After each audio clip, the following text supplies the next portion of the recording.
Hey everybody, Simeon Jones back with a new video. Welcome to my office. I'm here at Sonic after I grab something to eat after class.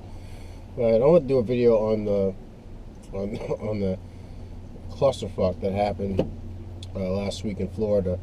This video is going to be called "The Thick Blue Wall." I did a video a couple years back called "No Pass." It was basically talking about how a lot of the actions of police won't be forgotten. And won't be, there's only, no one, there'll be a time where there'll be no more, people are going to be fed up, not going to be any, they're not going to have any more excuses to fall back on, because people are just going to be fed up. They're going to be, just going to be, not going to want to deal with the police, not going to want to support them. If you guys don't remember if you don't know what happened, what I'm talking about that jewelry heist, that were involved UPS truck driver getting kidnapped and forced to drive these two guys, the two robbers, taking basically creating a police chase. He got stopped at the intersection. A few shots came out from the van, and it's a UPS truck, so you really can't see what's inside the truck. 19 cops lit this thing up like it's 4th of July at a busy intersection, killing both the robbers, killing the driver who was kidnapped, and also killing a bystander who was a 7-year-old bystander that was in his car near the shooting. If that's not enough, the police were shooting using cars that were in traffic as cover while there's still people inside the cars. So if there was anybody who were to fire back at the police, there's a chance that people inside the cars would have gotten hit. Basically, they used people as human shields. I don't know if that was, I don't know if that was intentional, or if that just goes in with the huge screw up of engaging these guys at a busy intersection where there are other people who could get hurt. The whole thing was, like I said, it was a clusterfuck. It was boneheaded.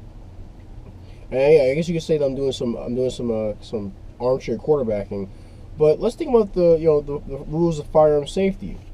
All firearms are loaded until it's checked. Do not point the muzzle at anything you don't want to see destroyed. Keep your finger off the trigger until you're ready to fire, and be sure your target and what's beyond it. The second and fourth rule were broken in this instance, and where they had their guns pointed at something, basically at something they couldn't identify the target. That's the one thing. They had the guns pointing in the direction that that there were innocent people that were in front of them, and they weren't sure of their target. They just shot up a van, and they hit someone else and they hit a man in his car. And on top of all this, I went on Reddit, and there were people who were making excuses. And those comments, they were getting downvoted like crazy. They were making excuses for the police action, saying, "Oh, why didn't you blame blame the guys who robbed the jewelry store?" They did start the whole thing off, but the way it ended was far worse. Considering not just both of them were killed, not just that the two of them were killed, but the UPS driver was killed, and then an innocent bystander was killed, and other people were put in the crossfire through bad tactics. Just making these excuses, is bad. It's very bad. It looks boneheaded in the short term, and it has horrible long-term effects. For the public, because there's a growing distrust of the police. There's this thing going back to Reddit. Anytime there's a headline about something bad that cops have done somewhere in the U.S., it's generally followed up with these I guess you call them fluff pieces of cops being friendly. These stories of cops bring a kid home some food that he ordered. He called 911 by accident, or and they brought his food to him. So, stuff like that. They try to get back on people's good graces, I suppose. But no, really, there's a growing distrust of police. Rightfully so. I mean, I don't understand why people trust the police in the first place. And yeah, I know there are good cops out there. What I'm saying is, putting their trust in a government agency is never a good thing. It's never good for not for the long term, especially. And anyone who has that kind of power should be there should be a degree of mistrust with the police because of the power, because of the authority they have.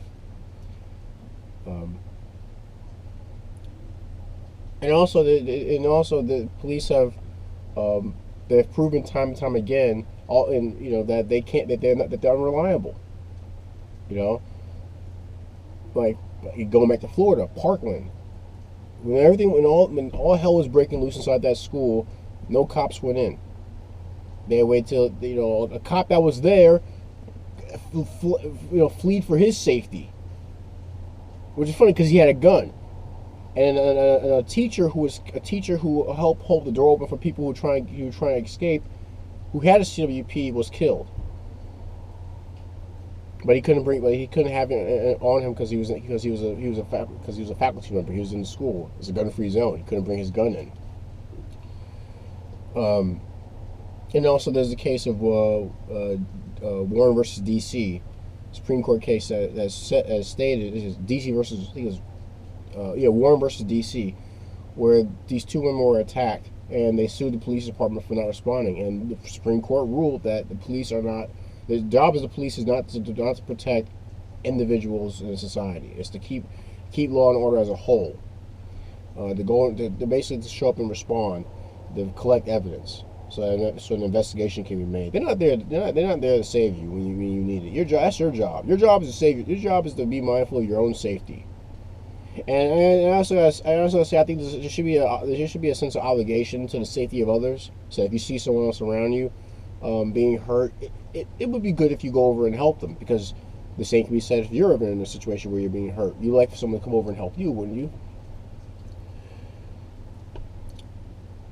And along with this is this I gotta give a shout out to James Yeager. There's a video he did years ago where he said that if you're a cop, if you're just starting out in the force, the best thing you can do is not hang around cops all the time. And what he was saying, the point he was making, was that if all you are around are cops, all you are around are guys who are like you, in terms of this profession, it goes from this being a job, in a sense of brotherhood, to being us versus them situation, where you think that your job puts you in a higher position above everyone else in the society, such that you only really can trust other cops to be competent. You can only trust other cops' word. You can only trust other cops to do good. You don't want to it leads to this idea that they're always gonna have my back, so I gotta have their back no matter what. But really, you should, it's good to have each other's backs, but no one's above criticism. None of my friends are above criticism. None of my coworkers are above criticism. I'm not above criticism. So the same should also apply to those who work in the police force. And also, and there's always this, along with this us versus them mentality, this belief that we're the only, and this goes back to, about a situation with firearms. We're the only ones who are trained enough to carry these things with us all the time. We're the only ones who are mature enough. Really, that doesn't seem to be the case, because there have been plenty of instances where cops have lost guns, have guns stolen out of their cars, have been selling guns, and have been using guns in a negligent manner. I'm pretty sure we're all familiar with I'm the only one who's authorized to use his Glock 40. And the guy shoots himself in the foot right in front of the whole classroom.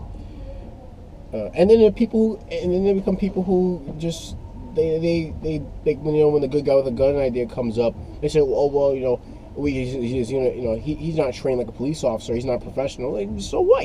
Someone is there at the scene, and be appreciative that if they actually step in and do something.